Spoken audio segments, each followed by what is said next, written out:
Hello student, शुभकामनाओं के साथ आपका स्वागत है। आशा करता हूँ आपका एग्ज़ाम का प्रिपरेशन इस समय पूरी अच्छी तरह से चल रही होगी। कुछ बच्चों के रिक्वेस्ट पर हम क्लास 10 का चैप्टर 1 यानी वास्तविक संख्या रियल नंबर शुरू करने जा रहे हैं। सबसे पहले हम लोग क्लियर कॉन्सेप्ट थोड़ा सा चैप्टर शुरू करने से पहले ले लेते हैं। जैसे पहला, वास्तविक संख्या रियल नंबर किसे कहते हैं? तो परिमेय तथा अपरिमेय संख्याओं के संग्रह को वास्तविक संख्या कहते हैं। जैसे √3, पाई, 22/7, 0, 1, 2, 3, 2 इत्यादि, माने बहुत से संख्या हो सकते हैं इसमें। इसी तरह दूसरा है प्राकृतिक संख्या, जिसे नेचुरल नंबर भी कहते हैं। गिनती के सभी संख्याओं को प्राकृतिक संख्या कहते हैं, जिसे n से सूचित किया जाता है।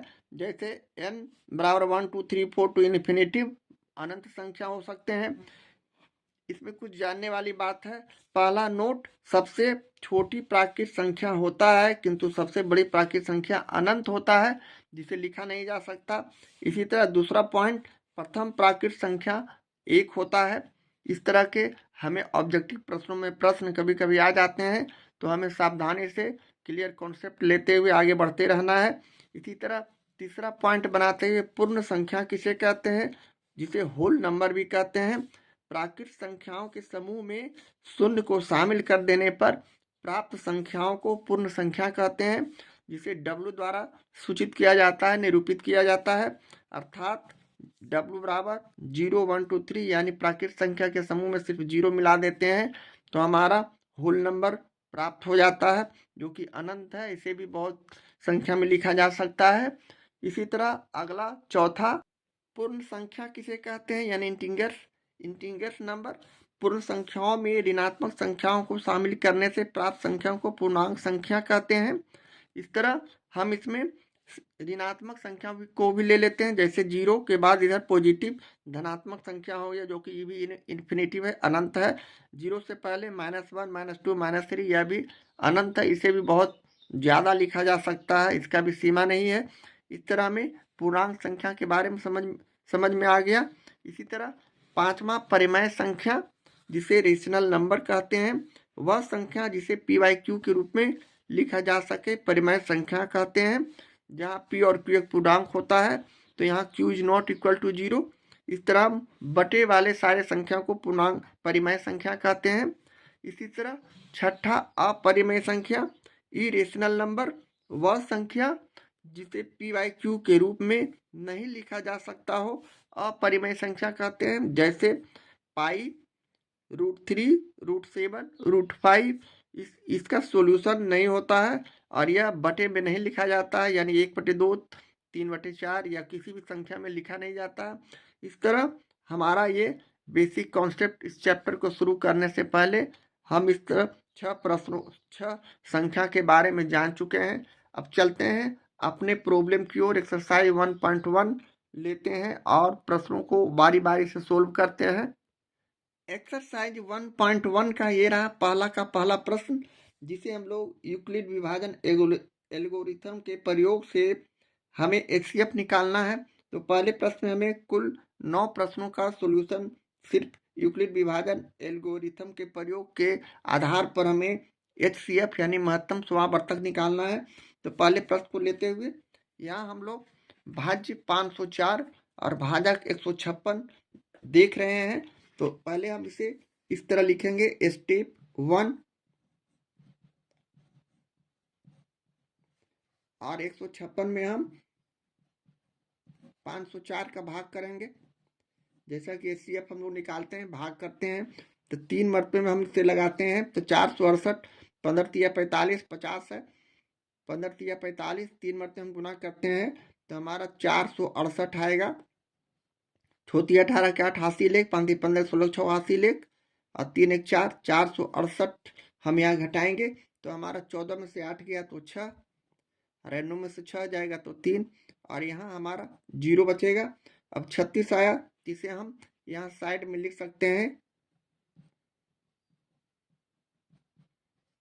यूक्लिड विभाजन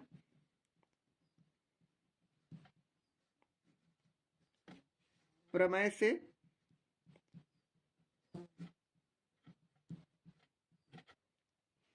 यूक्लिड विभाजन प्रमेय से हम लोग जानते हैं ए बराबर बी क्यू प्लस आर, जहां ए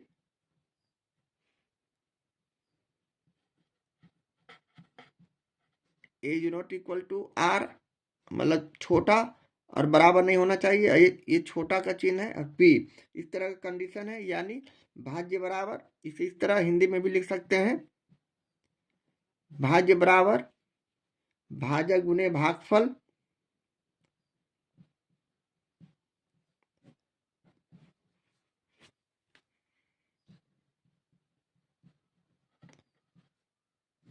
और प्लस शेष या शेषफल। तो यह हमारा 504 बराबर हो गया 156 और गुने 3 और प्लस 36, इस तरह का कंडीशन है। अब स्टेप 2 हम लेते हैं। स्टेप 2 में हम उसी तरह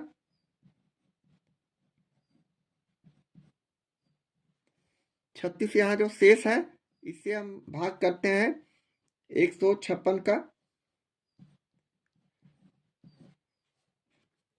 3 चौक 12, 3 पचे 15, 4 से लगाएंगे तो 6 चौक 24 के 4, हासिल 2, 4 3 12, 2 14, 144, 6 में से 4 गया 2, 5 से 4 गया 1, यहाँ हमारा 0 हो गया। इसी तरह हम अगले स्टेप में इसे इस तरह लिख सकते हैं 156 बराबर 36 गुने 4 और प्लस 12।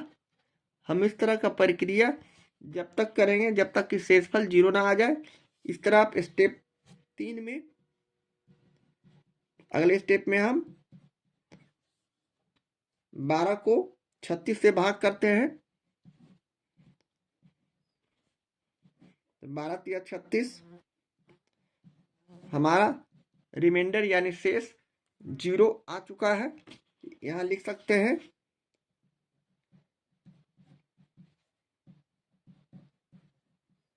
शेषफल बराबर 0। तो अब यहां हम उसी तरह लिख देंगे 36 बराबर 12 गुने 3 और प्लस 0, यहाँ शेष 0 आ चुका है, इसलिए अतः हम यहाँ रुक जाएंगे।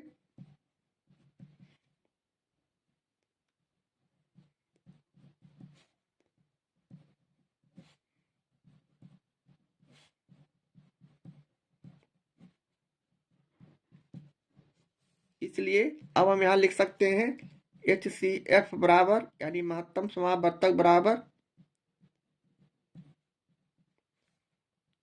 156 और 504, इस तरह दिखा देते हैं। हमारा आंसर हो गया 12। ये जो हमने 12 लाया ये हमारा आंसर हो गया। इस तरह पहला का पहले प्रश्न सॉल्यूशन करते हैं।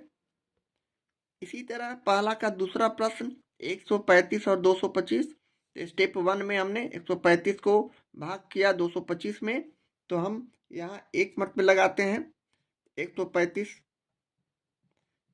5 में से 5 गया 0, 12 में से 3 गया तो 9 और यहाँ कटकुट यानी 90। तो स्टेप 1 को हम इस तरह यूक्लिड विभाजन प्रमेय से हम जानते हैं कि a बराबर बी क्यू प्लस आर। यहाँ हम उसी तरह एक भाज्य समझते हैं, b को भाजक और q को भागफल और r को शेष। इस तरह हम यहाँ 225 बराबर 135 और गुने 1 और प्लस शेष यहाँ 90 है, इस तरह लिख देंगे। इसी तरह स्टेप 2 लेते हैं। स्टेप 2 में हम 90 को भाग करते हैं 135 से, एक मरतबा यहाँ भाग करेंगे, 90 उतारेंगे यहाँ और इसमें माइनस करते हैं 5, 13 में से 9 गया तो 4 यानी 45। तो यहाँ भी हम उसी तरह इसे लिख देंगे, यानी 135 बराबर 90 गुने 1 और प्लस 45। अब स्टेप 3 में हम उसी तरह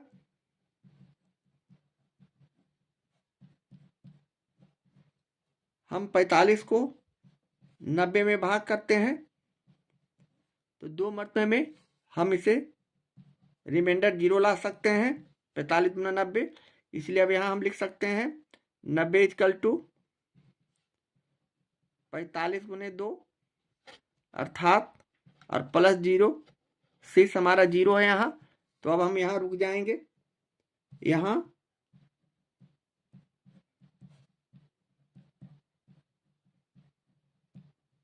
शेषफल बराबर 0 आ चुका है, इसलिए अब हम यहाँ आगे भाग की प्रक्रिया नहीं करेंगे और यहाँ हम रुक जाएंगे।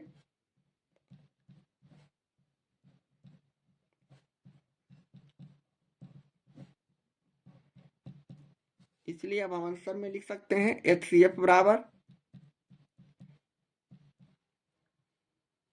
45 और ये हमारा आंसर हो जाएगा।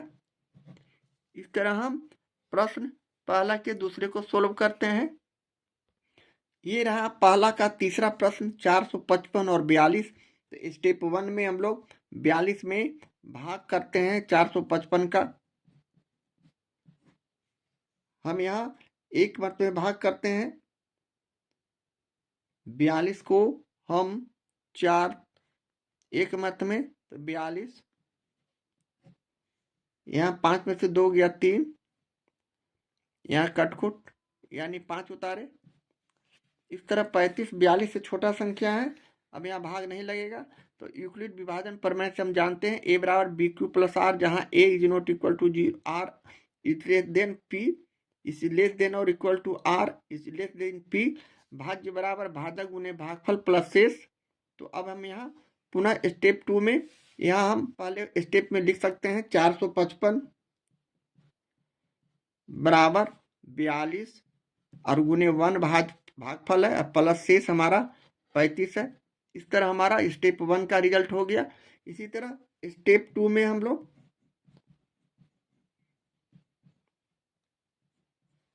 35 में अब हम पुनः भाग करेंगे 42 का।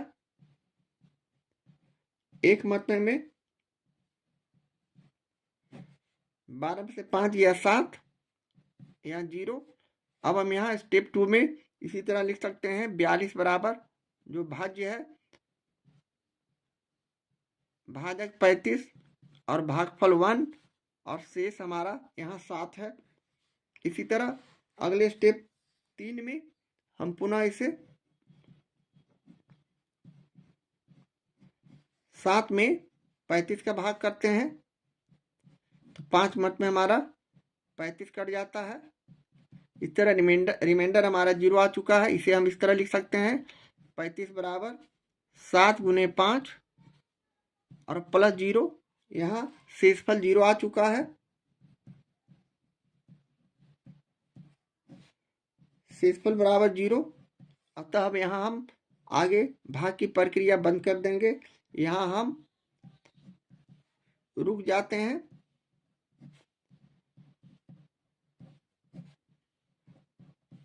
और अपना HCF लिखते हैं। इसलिए HCF हम यहाँ निकाल चुके हैं, यानी 455 और 42 का HCF हमने 7 लाया और यही हमारा आंसर हो गया। इस तरह पहला के तीसरे प्रश्न का सॉल्यूशन करते हैं। पहला का ये रहा चौथा प्रश्न 8840 23,120। हमारे पास प्रॉब्लम है। स्टेप 1 में 8840 को हमने 23,120 में भाग किया, तो हम यहाँ 2 मत में लगा रहे हैं, इसलिए कि 8 दिन 16 8 या 24 23, यहाँ अब 8 का पहाड़ा पढ़ते हैं तो 23 8 या 24 ज़्यादा हो जाता है, तो हम 2 से गुना करते हैं। 2 से गुना करने पर 2 में 0 से गुना किए 0, 4 दूनी 8, 8 दूनी 16 के 6 हासिल 1, 8 दूनी 16 1 17। इस तरह हम डायरेक्ट इस तरह विभाजन की प्रक्रिया कर सकते हैं, यानी 0 12 में से 8 गया 4, यहाँ बच गया 10, 10 में से 6 गया तो 4, यहाँ 12, 12 में से 7 गया 2 बचा, तो यहाँ हासिल लिए 12 में से 7 गया 7 5 12, यानी 5440 और यहाँ 0। इसलिए अब यहाँ लिख सकते हैं यूक्लिड विभाजन प्रमेय से भाज्य बराबर भाजक गुने भागफल प्लस शेष हमारा यूक्लिड विभाजन प्रमेय कहता है। यूक्लिड असल ग्रीक का एक मैथमेटिशियन थे, तो उन्होंने इस का प्रतिपादन किया। अब हम इसे इसी तरह लिख देते हैं, यानी यहाँ भाज्य है 23,120, भाजक यहाँ है 8,840, भागफल हमने 2 रखा है, प्लस शेष हमारा 5,440। इस तरह स्टेप 1 का प्रक्रिया हमने कर लिया। स्टेप 2 में पुनः इसे हम आगे बढ़ाते हैं तो 5,440 को हम विभाजित करेंगे 8,840 से। इसे हम उसी तरह 5 का पहाड़ा यानी एक ही मत पे लगेगा। 8, 5 और 8 में हम संबंध देखते हैं तो 5 दूनी 10 हो जाता है, 8 से बड़ा हो जाता है तो हम एक ही मत में लगाएंगे, यानी 5,440। तेजी से प्रश्नों को सोल्व करने का हमारे पास यही विकल्प है, यानी 0, 4 में से 4 गया 0, 8 में से 4 गया 4, 8 में से 5 गया तो 3, 3,400 हमारा दूसरे स्टेप में आया। तो हम इसे इसी तरह भाज्य 8,840 बराबर 5,440 और गुने 1 और प्लस शेष 3,400 को लिख देंगे, जो कि यूक्लिड विभाजन प्रमेय से हम इस तरह लिख रहे हैं। इसी तरह स्टेप 3 में अब हम लोग आगे बढ़ते हैं और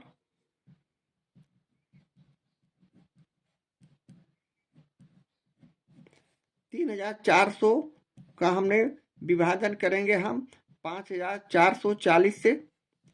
यहाँ 3 दूनी 6, यह भी एक मत पे लगेगा, यानी 3,400, 0, 4, 0, 5 में से 3 गया 2, यानी 2,000। हम यहाँ 2,040 लिखेंगे शेषफल में। तो हम यहाँ यूक्लिड विभाजन प्रमेय से इसे लिख सकते हैं 5,440, जो कि भाज्य है, भाजक हमारा 3,400 और गुने 1 भागफल है और प्लस शेष 2,040 है। इसे हम यहाँ हर बार भाज्य बराबर भाजक गुने भागफल और प्लस शेष समझेंगे। इस तरह हम लिखते हुए स्टेप 3 के बाद स्टेप 4 की ओर चलेंगे। इसी तरह 2,040 को हम भाग करते हैं 3,400 में। 2,040 है, यहाँ 0 छूट गया है। इस तरह अब हम यहाँ भी एक मत पे लगाते हैं, 0, 10 में से 4 गया 6, यहाँ 3 और यहाँ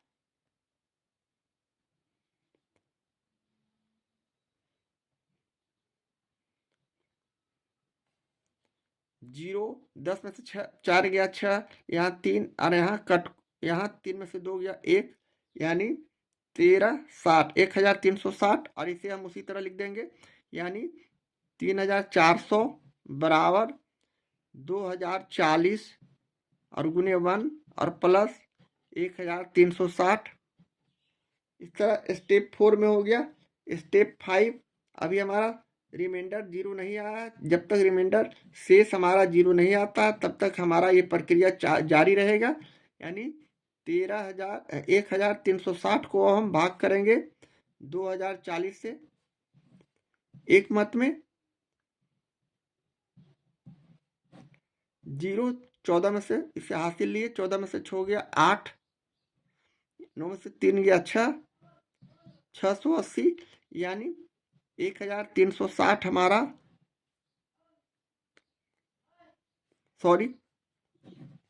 2,040 हमारा भाज्य है।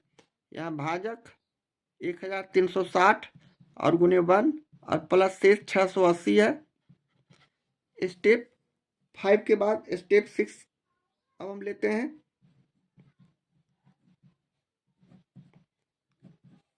छह सौ 80 को हम पुनः डिवाइड किए, भाग किए 1,360 से। 2 मत में हम इसे काट सकते हैं, 6 दूनी 12, 2 से गुना किए, 2 और 0 को गुना किए तो 0 8 दूनी 16 के 6 हासिल 6 दूनी 12 13। इस तरह रिमाइंडर हमारा 0 आ चुका है, इसलिए अब यहाँ लिख सकते हैं 1360 बराबर 680 गुने 2 और प्लस 0। इस तरह हम अब लिख सकते हैं, इसलिए शेषफल बराबर 0, इसलिए यहाँ अब हम रुक जाएंगे। अतः यहाँ हम रुक जाते हैं, इसलिए HCF जो कि 8840 और 23120 का हमने 680 निकाला है और यही हमारा आंसर हो गया, 680 है। इस तरह हम प्रश्न 4 का सॉल्यूशन करते हैं।